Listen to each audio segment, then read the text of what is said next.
ജീവിതത്തിൽ വിജയം നേടുക, രണ്ട് ലോകത്തും അള്ളാഹുവിൻ്റെ തൃപ്തി നേടിയവരായി ജീവിക്കുവാൻ സാധിക്കുക എന്നുള്ളതാണ് സത്യവിശ്വാസികളുടെ ഏറ്റവും വലിയ ആഗ്രഹവും അവരുടെ പ്രാർത്ഥനയും. എങ്ങനെയാണ് നമുക്ക് അള്ളാഹുവിങ്കൽ സ്വീകാര്യത ലഭിക്കുന്ന വിധത്തിൽ വിജയികളാകുവാൻ സാധിക്കുക എന്ന് വിശുദ്ധ ഖുർആനിലെ സൂറത്ത് ആലി ഇമ്രാനിൻ്റെ അവസാന ഭാഗത്ത് അള്ളാഹു പറഞ്ഞ ഒരു സൂക്തമാണ് ഞാൻ നിങ്ങളെ ഓതി കേൾപ്പിച്ചത്. യാ അയ്യുഹല്ലദീന ആമനു, സത്യവിശ്വാസികളെ, ഇസ്ബിറു, നിങ്ങൾ ക്ഷമിക്കുവീൻ, വസാബിറു, ക്ഷമയിൽ മികവ് കാണിക്കുകയും ചെയ്യുവീൻ, വറാബിതു, നിങ്ങൾ വളരെ ജാഗ്രതയോടെ ഇരിക്കുവീൻ, വത്തഖുല്ലാഹ്, നിങ്ങൾ അള്ളാഹുവിനെ സൂക്ഷിക്കുകയും ചെയ്യുവീൻ, ലഅല്ലക്കും തുഫ്ലിഹൂൻ, നിങ്ങൾ വിജയികളായേക്കാൻ വേണ്ടി എന്ന്. വിജയത്തിൻ്റെ മാനദണ്ഡമായി അല്ലാഹു സുബ്ഹാനഹു വ തആല ഈ ഒരു സൂക്തത്തിലൂടെ പ്രധാനപ്പെട്ട 4 കാര്യങ്ങളാണ് എടുത്തു പറഞ്ഞിട്ടുള്ളത്. ഒന്നാമതായി അഭിസംബോധന തന്നെയും വിശ്വാസികളോടാണ്, ഈമാനുള്ള ആളുകളോടാണ്. അഥവാ ഈമാനുള്ള, വിശ്വാസം വളരെ ക്ലിയറായ ആളുകൾക്ക് മാത്രമാണല്ലോ വിജയമുണ്ടാവുക. അല്ലാഹു സുബ്ഹാനഹു വ തആലയുടെ സഹായമുണ്ടാകുവാൻ ആരൊക്കെ നമ്മെ കൈവടിഞ്ഞാലും റഹ്മാനായ റബ്ബ് നമ്മെ സഹായിക്കുമെങ്കിൽ ഒന്നും ഭയപ്പെടാനില്ല എന്നാണല്ലോ അല്ലാഹു പറഞ്ഞിട്ടുള്ളത്. വിശ്വാസികൾക്ക് എപ്പോഴും ഊർജവും കരുത്തും പകരുന്ന ഒരു വചനമാണത്. സത്യവിശ്വാസികളുടെ മനസ്സിൽ എപ്പോഴും പ്രതീക്ഷക്ക് വക നൽകുന്ന, വിശ്വാസദാർഢ്യതാവനിൽ ഊട്ടി ഉറപ്പിക്കുന്ന വചനമാണത്. റഹ്മാനായ റബ്ബ് പറഞ്ഞിട്ടുണ്ട്, ഭീരുക്കളായി ജീവിക്കേണ്ടവരല്ല, നിരാശയോടെ ജീവിക്കേണ്ടവരല്ല. നിങ്ങൾ മനസ്സിലാക്കേണ്ടത് ഈ തത്വമാണ്. ഇൻ യൻസുറുക്കുമുല്ലാഹ്, അല്ലാഹു നിങ്ങളെ സഹായിക്കുമെങ്കിൽ ഫലാ ഗാലിബ ലക്കും, നിങ്ങളെ പരാജയപ്പെടുത്താനോ നിങ്ങളെ അതിജയിക്കുവാനോ ഒരു ശക്തിക്കും സാധിക്കുകയില്ല. അല്ലാഹു നിങ്ങളെ സഹായിക്കുകയാണെങ്കിൽ, അല്ലാഹുവിൻ്റെ സഹായം നിങ്ങൾക്ക് ലഭിക്കുമെങ്കിൽ നിങ്ങളെ പരാജയപ്പെടുത്താനും നശിപ്പിക്കാനും ഒരാൾക്കും സാധിക്കുകയില്ല, അതിന് കഴിയുന്ന ഒരു ശക്തിയുമില്ല എന്ന് അല്ലാഹു പറയുകയാണ്. അതേ അവസരത്തിൽ വഇൻ യഖ്ദുൽകും, അവൻ നിങ്ങളെ കൈവടിഞ്ഞാലോ, അല്ലാഹു നിങ്ങളെ കൈവടിഞ്ഞാലോ, ഫമൻ ദല്ലദീ യൻസുറുകും മിൻ ബഅദി, അവന് ശേഷം നിങ്ങളെ സഹായിക്കാൻ ആരാ ഉള്ളത്?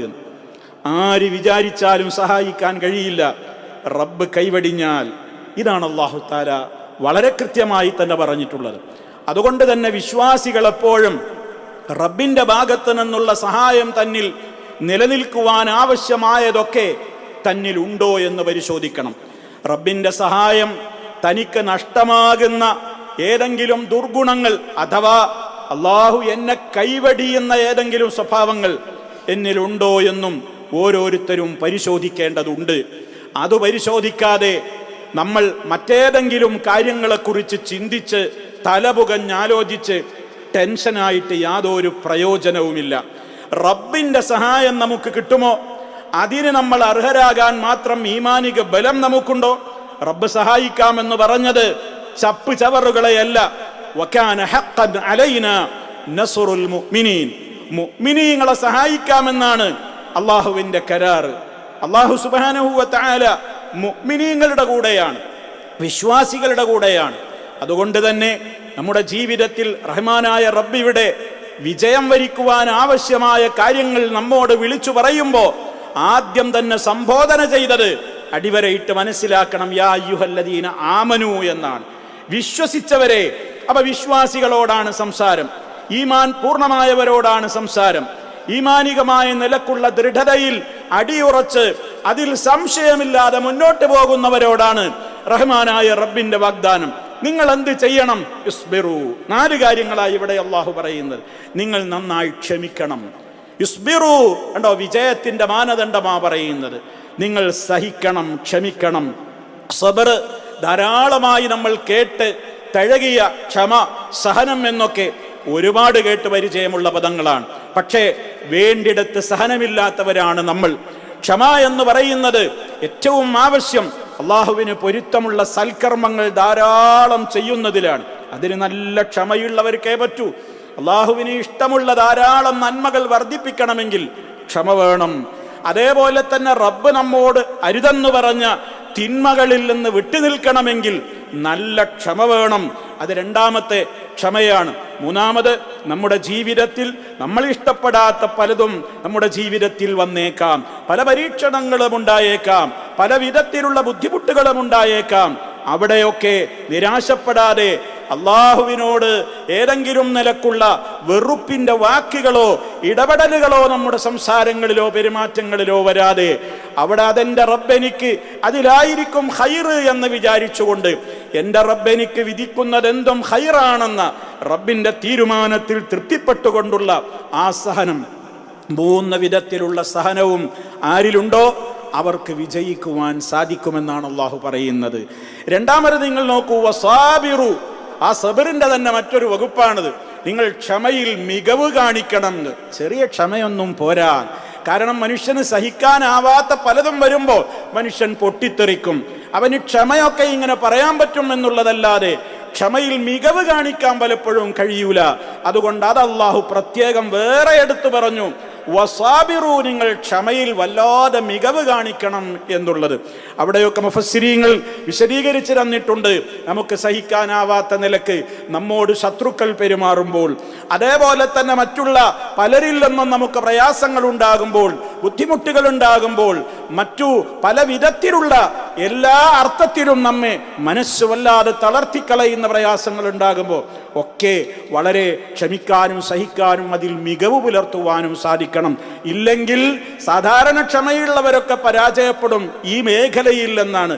അതുകൊണ്ട് അതും നിങ്ങൾക്ക് വേണമെന്നാണ് അള്ളാഹു പറയുന്നത്.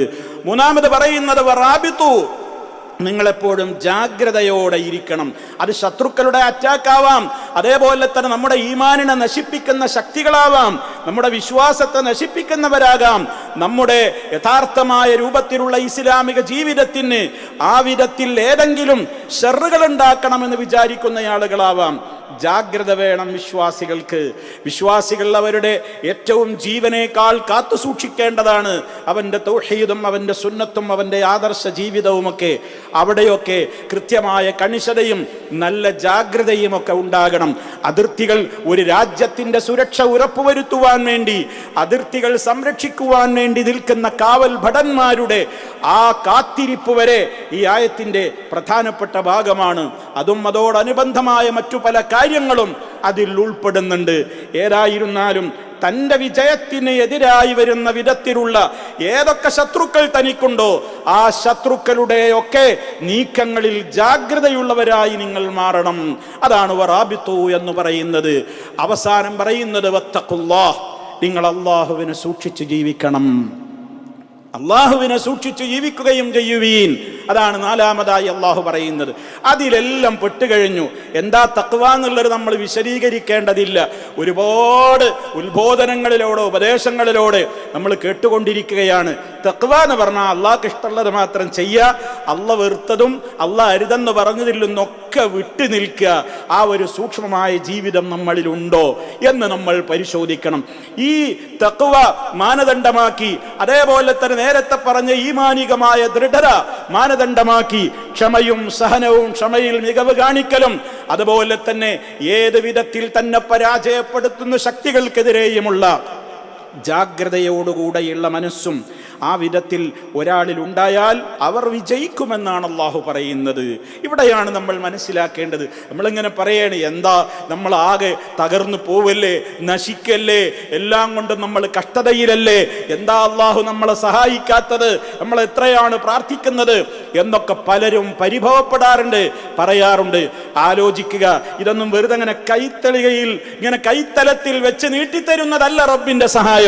റബ്ബ് സഹായിക്കാമെന്ന് പറഞ്ഞിട്ടുള്ള ആ ഉപാധികളും കണ്ടീഷനുകളും പൂർത്തിയാക്കിയവരാണോ ഞാനും നിങ്ങളും എന്ന് പറഞ്ഞിട്ട് വേണം, അത് പരിശോധിച്ചിട്ട് വേണം അള്ളാഹിനോട് പരിഭവപ്പെടാൻ. എന്താ റബ്ബേ ഞങ്ങളെ സഹായിക്കാത്തത്, എന്താ ഇങ്ങനെയൊക്കെ ആകുന്നത്, എന്താ രാജ്യം ഇങ്ങനെ, എന്താ ലോകം ഇങ്ങനെ എന്നൊന്നും പറഞ്ഞിട്ട് പ്രയോജനമില്ല. അള്ളാഹ് സഹായിക്കാമെന്ന് പറഞ്ഞിട്ടുള്ള ഇടത്തൊക്കെ അവൻ പറഞ്ഞിട്ടുള്ള ഉപാധികളും കണ്ടീഷനുകളുമുണ്ട്. അതെന്റെ ജീവിതത്തിലുണ്ടോ, അത് ഞാൻ പാലിക്കാറുണ്ടോ, എന്നിട്ടാ അള്ളാഹിനോട് പറഞ്ഞിട്ട് ഉത്തരം കിട്ടിയോ ഇല്ലേ എന്നൊക്കെ പരിഭവപ്പെടേണ്ടത്. ഇത് ഞാനും നിങ്ങളും വളരെ ഗൗരവത്തോടെ മനസ്സിലാക്കുകയും റഹ്മാനായ റബ്ബ് പറഞ്ഞ ഈ പോയിന്റുകൾ വിശാലമാണ്, ഓരോ കാര്യങ്ങളും വളരെ വിശാലമാണ്. അതിൻ്റെയൊക്കെ കാര്യങ്ങളിൽ ഏതൊക്കെ കാര്യങ്ങളിലാണ് തൻ്റെ ഭാഗത്ത് വീഴ്ച എന്ന് ഞാനും നിങ്ങളും പരിശോധിക്കുകയും കമ്മികൾ നികത്തുവാനും ന്യൂനതകൾ പരിഹരിക്കുവാനും ശ്രമിച്ചുകൊണ്ട് റബ്ബിലേക്ക് അടുക്കുക. റബ്ബിൻ്റെ സഹായമുണ്ടാകും, തീർച്ചയാണ്. അത് അള്ളാഹുവിൻ്റെ വാഗ്ദത്തമാണ്. റബ്ബ് വാഗ്ദത്തം ചെയ്താൽ ഏതെങ്കിലും രാഷ്ട്രീയ പാർട്ടികളോ മറ്റുള്ളവരോ വാഗ്ദത്തം ചെയ്യുന്നത് പോലെയാവില്ല. അള്ളാഹുവിൻ്റെ കരാറ് അത് നടക്കുക തന്നെ ചെയ്യും. അവൻ കരാറുകൾ പാലിക്കാത്തവനല്ല. വളരെ കൃത്യമായി അള്ളാഹു അവനെക്കുറിച്ചത് ആവർത്തിച്ച് പറഞ്ഞിട്ടുള്ളതുമാണ്. അതുകൊണ്ട് സഹോദരങ്ങളെ, വിജയത്തിൻ്റെ നിദാനങ്ങളായ ഈ മാനദണ്ഡങ്ങൾ നമ്മൾ പൂർത്തിയാക്കുക.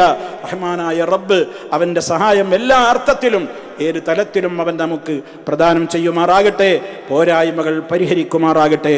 അഖൂലു ഖൗലി ഹാദാ വഅസ്തഗ്ഫിറുല്ലാഹ ലീ വലക്കും ഫസ്തഗ്ഫിറൂഹു ഇന്നഹു ഹുവൽ ഗഫൂറുർ റഹീം. അൽഹംദുലില്ലാഹി വഹ്ദഹു വസ്സലാത്തു വസ്സലാമു അലാ മൻ ലാ നബിയ്യ ബഅദഹു വഅലാ ആലിഹി വസഹ്ബിഹി വമൻ തബിഅ ഹദിയഹു. അമ്മാ ബഅദു ഫഊസീകും ഇബാദല്ലാഹ് വനഫ്സി ബിതഖ്വല്ലാഹ്. അള്ളാഹുവിനെ സൂക്ഷിച്ച് ജീവിക്കണേ. ഒരിക്കൽ കൂടി എന്നെയും നിങ്ങളെ ഓരോരുത്തരെയും ഗൗരവപൂർവ്വം ഉണർത്തുകയാണ്. സഹോദരങ്ങളെ, ജീവിതത്തിൽ അള്ളാഹു സുബ്ഹാനഹു വ തആലയുടെ സഹായം ലഭിക്കുവാനുള്ള മാനദണ്ഡങ്ങളാണ് നമ്മൾ പറഞ്ഞു കഴിഞ്ഞത്. ഏത് രാജ്യത്ത് താമസിക്കുമ്പോഴും ആ രാജ്യത്തെ നിർഭയത്വത്തോടുകൂടെ താമസിക്കുവാൻ, ആ രാജ്യത്തിൻ്റെ സുരക്ഷ, ആ രാജ്യത്തിൽ സമാധാനം നിലനിൽക്കുക എന്നുള്ളത് ഏതൊരു പൗരനും ആഗ്രഹിക്കുന്ന കാര്യമാണ്. മഹാനായ ഖലീലുല്ലാഹി ഇബ്രാഹിം അലൈഹിസ്സലാം മക്ക രാജ്യത്തിന് വേണ്ടി പ്രാർത്ഥിച്ചു. റബ്ബി ജഅൽ ഹാദൽ ബലദ ആമിന. റബ്ബേ, എൻ്റെ രക്ഷിതാവേ, ഈ നാടിനെ നീ നിർഭയത്വത്തിൻ്റെ നാടാക്കി മാറ്റണേ എന്ന്. നബി സല്ലല്ലാഹു അലൈഹി വസല്ലമ മക്ക രാജ്യം വിടുമ്പോൾ ഇഷ്ടല്ലാതെയാണ് അവിടുന്ന് പോകുന്നത്. മദീനയിലേക്ക് ഹിജറ പോകേണ്ടി വന്നപ്പോൾ മക്കയുടെ അതിർത്തി കിടക്ക് മദീനയിലേക്ക് ഇങ്ങനെ പോകുന്ന നേരത്ത് മക്കയിലേക്ക് തിരിഞ്ഞു നിന്നുകൊണ്ട് ആ സ്നേഹം പ്രകടിപ്പിച്ചു. മാഥിയബക്കി, രാജ്യങ്ങളിൽ വെച്ച് ഏറ്റവും മിൻ ബലദിൻ, രാജ്യങ്ങളിൽ വെച്ച് ഏറ്റവും വിശുദ്ധമായ മണ്ണാണ് നീ. വഹബ്ബകീലയ്യ, എനിക്ക് ഏറ്റവും ഇഷ്ടപ്പെട്ട സ്ഥലമാണ് നീ. പക്ഷെ ഇവിടുന്ന് പോകാൻ ഇഷ്ടമുണ്ടായിട്ടല്ല, ഞാൻ പോകേണ്ടി വരികയാണ് എന്ന്. ആ രാജ്യത്തോടുള്ള സ്നേഹം, അവിടുന്ന് പിറന്ന, അവിടുന്ന് താമസിക്കുന്ന രാജ്യത്തിൻ്റെ നിർഭയത്വം. മദീനയിലെത്തിയപ്പോഴും അവിടെയാണ് പിന്നെ താമസിക്കുന്നത്. അവിടുത്തെ നിർഭയത്വത്തിന് വേണ്ടി അവിടുന്ന് പ്രാർത്ഥിച്ചു, മദീനക്ക് വേണ്ടി പ്രാർത്ഥിച്ചു.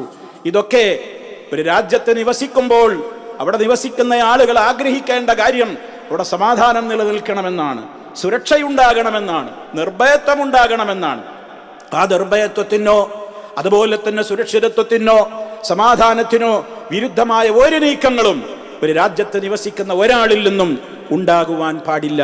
ജോലിക്കാർ അവരുടെ ജോലികൾ കൃത്യമായി നിർവഹിക്കൽ അവരേറ്റെടുത്ത അമാനത്താണ്. എവിടെയാണെങ്കിലും വിദ്യാർത്ഥി അവന്റെ പഠനത്തിൽ മികവ് കാണിക്കൽ അവൻ ഏറ്റെടുത്ത അമാനത്താണ്. എവിടെയാണെങ്കിലും എവിടെയും വിശ്വാസികൾ അവരുടേതായ കടമകൾ നിർവഹിച്ചുകൊണ്ട് മുന്നോട്ട് പോകുമ്പോൾ ആ രാജ്യം തകരില്ല. രാജ്യത്ത് സുരക്ഷയുണ്ടാകും, സമാധാനമുണ്ടാകും. പ്രാർത്ഥനയോടുകൂടി അള്ളാഹുവിൻ്റെ കൽപ്പനകൾ പാലിച്ചുകൊണ്ട് ജീവിക്കുകയും ചെയ്യുമ്പോൾ റബ്ബിൻ്റെ സഹായവും ഉണ്ടാകും. ഇത് നമ്മൾ മനസ്സിലാക്കുക. എല്ലാ പോരായ്മകളും നമ്മുടെ ജീവിതത്തിൽ വരുന്നുണ്ടോ ഏതെങ്കിലും വിധത്തിൽ എന്ന് പരിശോധിക്കുകയും റബ്ബിനോട് ചോദിച്ചാൽ ഉത്തരം കിട്ടുന്ന വിധത്തിൽ റബ്ബിനോടൊരടുപ്പം നേടുന്ന ആളുകളായി മാറുവാനും നമ്മളെല്ലാവരും പരിശ്രമിക്കുക. റഹ്മാനായ റബ്ബ് എല്ലാ അർത്ഥത്തിലും തഖ്വ ഉള്ള നല്ലവരിൽ നമ്മെ ഓരോരുത്തരെയും ഉൾപ്പെടുത്തി അനുഗ്രഹിക്കുമാറാകട്ടെ. നമ്മിൽ രോഗികൾക്ക് അല്ലാഹു ശിഫ നൽകുമാറാകട്ടെ. നമ്മിൽ നിന്ന് മരണപ്പെട്ടു പോയ ആളുകളുണ്ട്. അടുത്ത ദിവസങ്ങളിലായി നമ്മുടെ പള്ളിയിൽ വർഷങ്ങളോളം ജുമഅക്ക് പങ്കെടുത്തിരുന്ന, റോളയിൽ ഒരു കച്ചവടം ചെയ്തിരുന്ന നമ്മുടെ ഒരു സഹോദരൻ, അദ്ദേഹം ഇന്നലെ പെട്ടെന്ന് കർമ്മരംഗത്ത് പ്രവർത്തിച്ചു കൊണ്ടിരിക്കെ തന്നെ നല്ലൊരു മനുഷ്യനായ ആയിരുന്നു അദ്ദേഹം ഇന്നലെ പെട്ടെന്ന് മരണപ്പെട്ടു പോയി. ഈ നാട്ടിലാണ് അദ്ദേഹമുള്ളത്.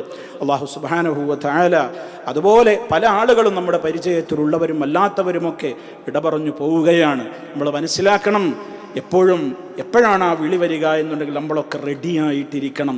ഈമാനികമായ റെഡിയാവലാണ് ഏറ്റവും പ്രധാനമെന്ന് മനസ്സിലാക്കുക. മറ്റെന്തിനേക്കാളും ഉപരി അതാണ്. മുഅ്മിനായി മരിക്കുവാൻ നമുക്ക് സാധിക്കണം. റബ്ബേ, ഞങ്ങളിൽ നിന്ന് മരിച്ചു പോയിട്ടുള്ള മരണപ്പെട്ടു പോയിട്ടുള്ള ഞങ്ങളുടെ സഹോദരങ്ങളുടെ ഖബറുകൾ നീ വിശാലമാക്കി കൊടുക്കണമേ. അവരുടെ പാപങ്ങളെല്ലാം പുറത്തു കൊടുക്കണമേ. ഞങ്ങളെയും അവരെയും നിൻ്റെ ജന്നത്തിൽ ഒരുമിച്ച് കൂട്ടണേ. അതേപോലെ തന്നെ ജഹന്നമിൽ നിന്ന് ഞങ്ങളെ കാത്തുരക്ഷിക്കണമേ. ഈ രാജ്യത്തിൻ്റെ ഭരണാധികാരിയുമായി ബന്ധപ്പെട്ടിട്ടുള്ള ആ കുടുംബത്തിൽപ്പെട്ട ഒരു വ്യക്തിത്വത്തിൻ്റെ മരണവാർത്തയും നമ്മൾ ഇന്നലെ അറിഞ്ഞു. എല്ലാവർക്കും അല്ലാഹു സുബ്ഹാനഹു വ തആല പരലോകത്ത് ഉന്നതമായ സ്ഥാനം നൽകി അനുഗ്രഹിക്കുമാറാകട്ടെ. അല്ലാഹുമ്മ ഗ്ഫിർ ലിൽ മുഅ്മിനീന വൽ മുഅ്മിനാത്ത് വൽ മുസ്ലിമീന വൽ മുസ്ലിമാത്ത് അൽ അഹ്യാഇ മിൻഹും والأموات إنك مجيب الدعوات وقاضي الحاجات. اللهم أعز الإسلام والمسلمين وأذل الشرك والمشركين. اللهم أجرنا وأجر والدينا من النار. اللهم وفق ولاة أمورنا لما تحبه وترضاه. اللهم سدد خطى حاكمنا يا ذا الجلال والإكرام. ربنا اغفر لنا ذنوبنا وكفر عنا سيئاتنا وتوفنا مع الأبرار والحمد لله.